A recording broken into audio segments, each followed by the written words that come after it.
ñu war a waxtaan ci li nga xam ne moo ñu tax a jóg muy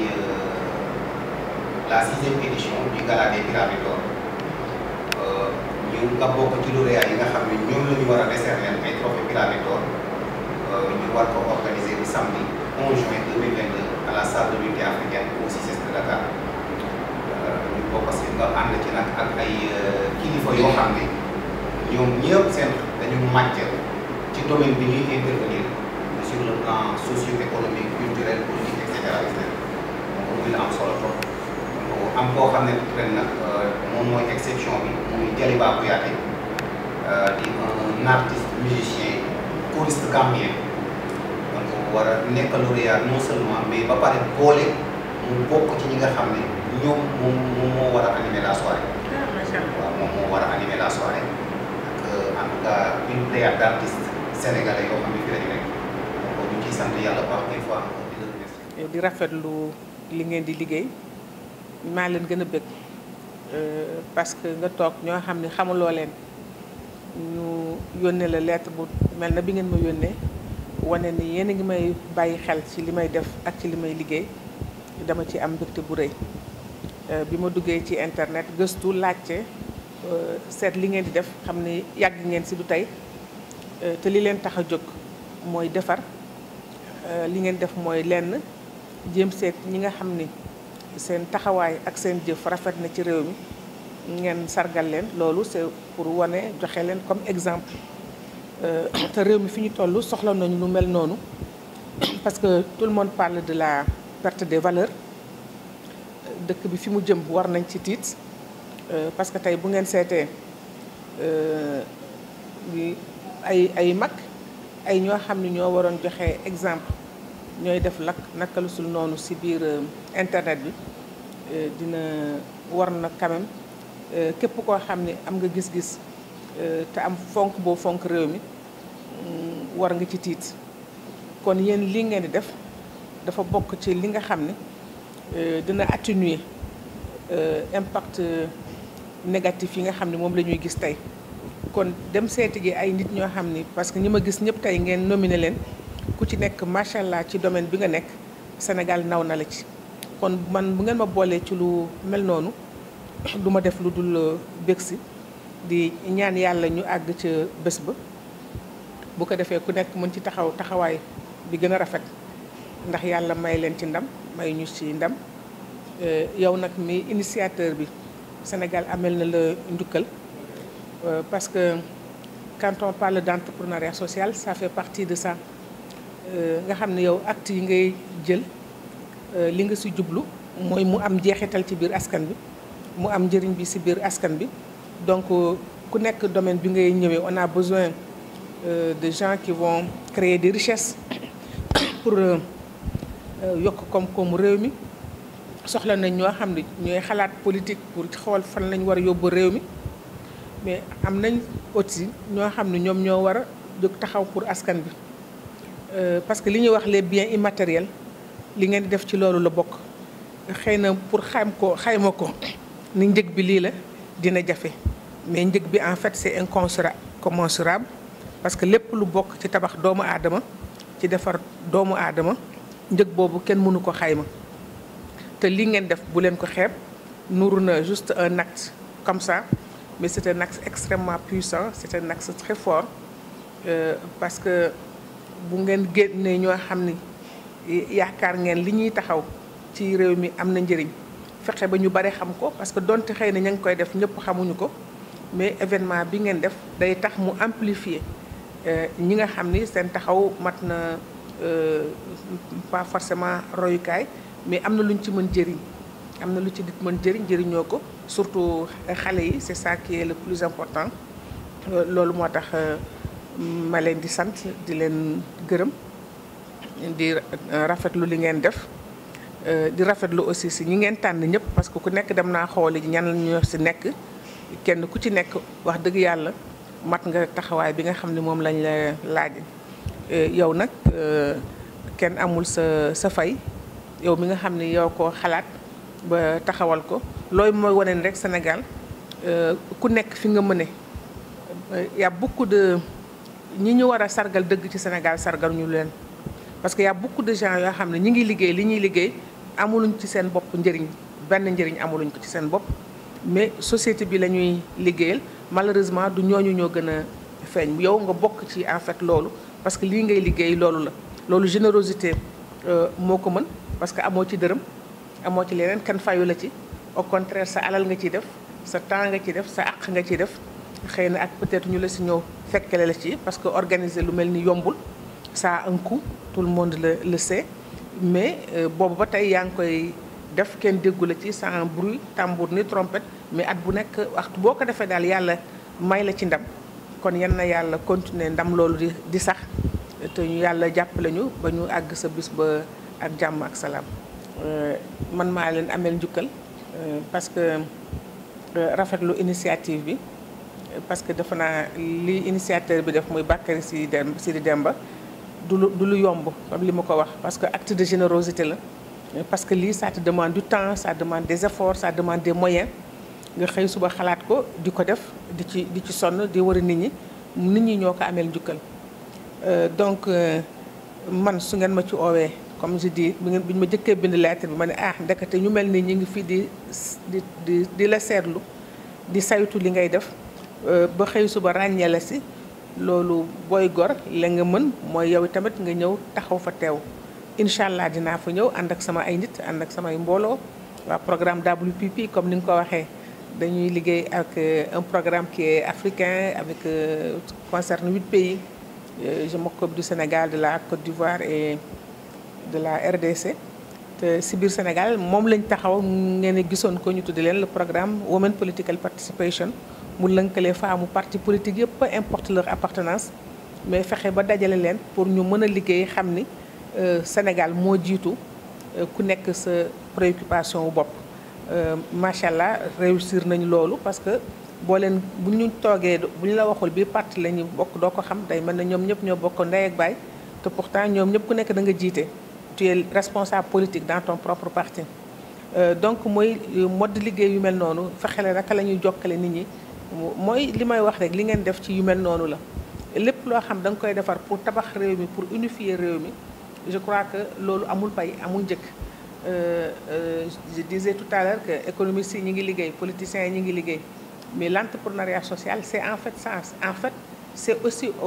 au service de ceux qui n'ont pas les moyens, mais c'est au service de la société dans sa globalité.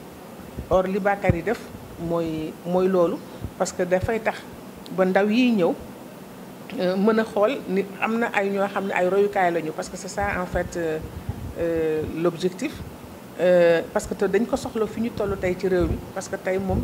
ñëpp xam nañu li xew ci internet yi, ci réseaux sociaux yi. Buñ ci continuer suñu réew mi dana mos a ame ji ay problème. Donc ériger des personnes yoo xam ne mën nañ taxaw wax, xëy na bu ñu waxee seen baat am lu mu jëriñ ñenn ñi, te loolu mooy yéen fexe ngeen ba amplifier loolu. Peut-être que ngeen fekk koo xam ne mi ngi ci ruq xam di liggéey, xëy na ñu bare xamuñu sax li muy liggéey, wala àggale wuñ ko yéen fi ñu ko àggale, yow nga jël ko yóbbu ko foofu, c'est-à-dire vous permettez d'amplifier le travail de quelques acteurs. Et comme chaque année ngeen def ko, au fur et à mesure daañu am une masse critique, kon yan na leen yàlla saxal ci liggéey bi ngeen di def. C'est ça qui est le plus important. Donc incha allah dinaa fa ñëw, dinaa fa taxaw ànd ak sama ay nit bu soobee suñu borom. Gis naa lauréat yi nekk, lauréat yi ak lauréat yi nekk ci biir, muy ku nekk koo xam dañ ko naw ci li mu nekk. Gis naa interview Mamadou Ibra Kane Soda sama xarit. Donc j'ai vu des personnes, des sportifs, y a des acteurs de différents secteurs. Donc te képp ki ngeen jël rek je crois que ku leen xam da nga naan si ça c'est normal. Maintenant quand vous nous amenez les chanteurs, c'est vrai que c'est de la distraction, mais ce n'est pas que cela. Que vous ameniez actuellement damay liggéey temps yi sur la société sénégalaise, sur la famille sénégalaise, et un de mes résultats plutôt dafay wane ni le slogan bi ñuy wax Sénégal benn bopp la kenn du ko mën xar ñaar, là nous sommes en mesure de le démontrer scientifiquement par les liens de parenté, par les alliances qui ont existé à travers tous les royaumes du Sénégal dans l'espace sénégambien. Donc quand vous amenez un artiste sénégambien, un chanteur, parce que c'est eux qui sont porteurs de la connaissance historique de nos espaces. kon kooku ku ñu war a déglu li muy wax la parce que nit ñi généralement neexaayu musique la ñuy déglu mais musique c'est aussi porteur de connaissance et de savoir, c'est porteur de message. Donc dem indi ku mel noonu à mon avis, je vois si biir parce que la Gambie c'est le pont entre le sud et le nord. Et donc ça va être c'est intéressant que ngeen dem jëli une personne pareille pour ñu won tous les ponts culturels, parce que dans cet espace-là c'est les ponts culturels. Peut-être que je suis en train de parler de choses qui n'ont rien à voir ici, mais passionnée par ce que je fais, et je dis cet artiste-là, moi je le connais de toute façon. Donc ñoom li ñu war a indi pour message c'est très fort. Et je l'écouterai attentivement. bu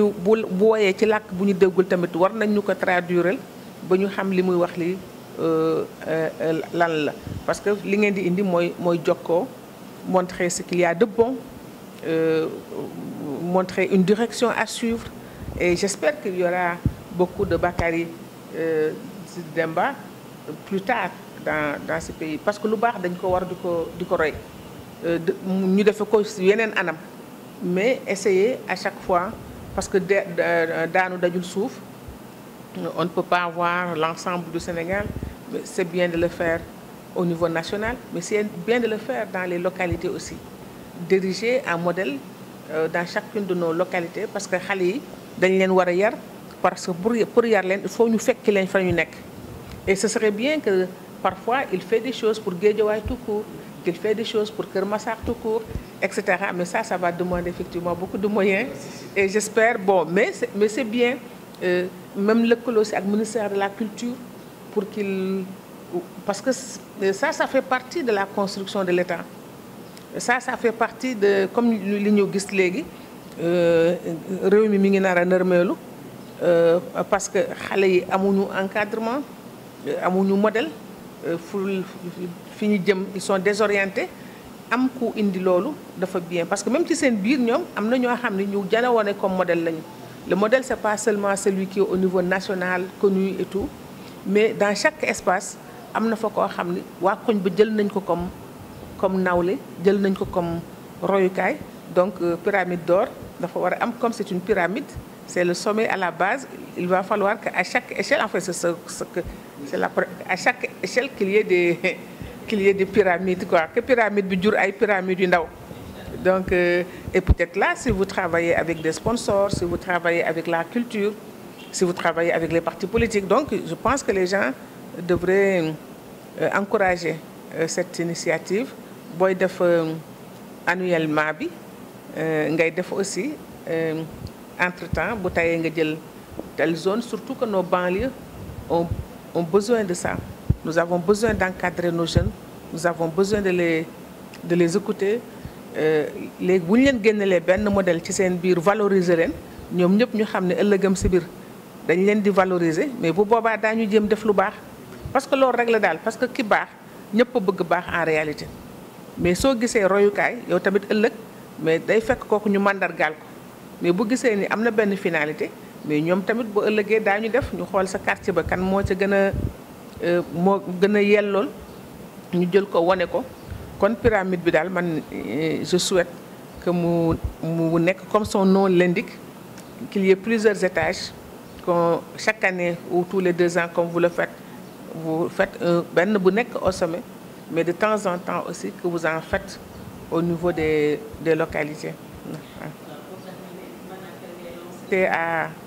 cette session ñun daañ ci wax li ñu mën, parce que je crois que c'est pas juste une manifestation c'est pas simplement de folklore, c'est pas ça, ce n'est même pas du folklore pour moi. Moi je ne voulais pas utiliser ce terme, c'est pas du folklore, c'est une manifestation qui a un sens et porteur de sens. C'est surtout ça qui est important et qu'on devrait partager. Je pense que c'est plutôt un moment de partage, et un moment de large partage, c'est ça qu'il faudra en faire, et appeler tous les Sénégalais à venir képp kuy ñëw tamit loo mën a indi si ay nit nga indi ko parce que defe naa bu bis ba les messages qui sortiront des uns et des autres, je crois que chacun des nominés aura un message envers le Sénégal, envers la jeunesse, parce que c'est surtout cette jeunesse-là qui a besoin d'être l'objet de notre attention. Et puis bu ñu ko defee ñëpp mën fa jëlee njëriñ. Donc di terminer encore en remerciant l'initiateur, M. Demba, et en le félicitant surtout, en lui disant qu'il a nos encouragements et il faut qu'il continue parce qu'il est utile pour ce pays. kontaan nañu trop lii mooy wane ne rek li ñu taxoon jóg juumuñu ci nit ki parce que damay wax rek une fois encore comme ni ko madame Ndeye Comba Mbengue nga waxee am na solo trop ci domaine bi ngay yëngatu am na solo trop ci maanaam sa taxawaay ci Sénégal une fois encore rafetlu nañu vraiment sa ancrage ci maanaam domaine yëpp. mais maanaam dañu kontaan nañu bu baax te di la ñaanal yàlla aussi yàlla gën a dëgëral taxawaay bi di wax rek ne une fois encore groupe Pyramide Production ak gala bi nga xam ne moom mooy les pyramides d'or képp koo xam ne mu ngi Sénégal di doomu réew beeg doomu bitim réew daf fi nekk pour sargal ñi nga xam ne ñoom ñoo liggéey en tout cas liggéey bu am solo dinañ leen tànn bu soobee yàlla dinañ leen delloo njukkal dina métti nag dina jafe parce que li may wax rek xam nga Sénégal problème yi fi am mooy ñi nga xam ne ñoom dañu jóg pour liggéey gars yi jàppalewuñu leen parce que boo xoolee 2020 la ñu sumboon mbir mi 2020 ñëw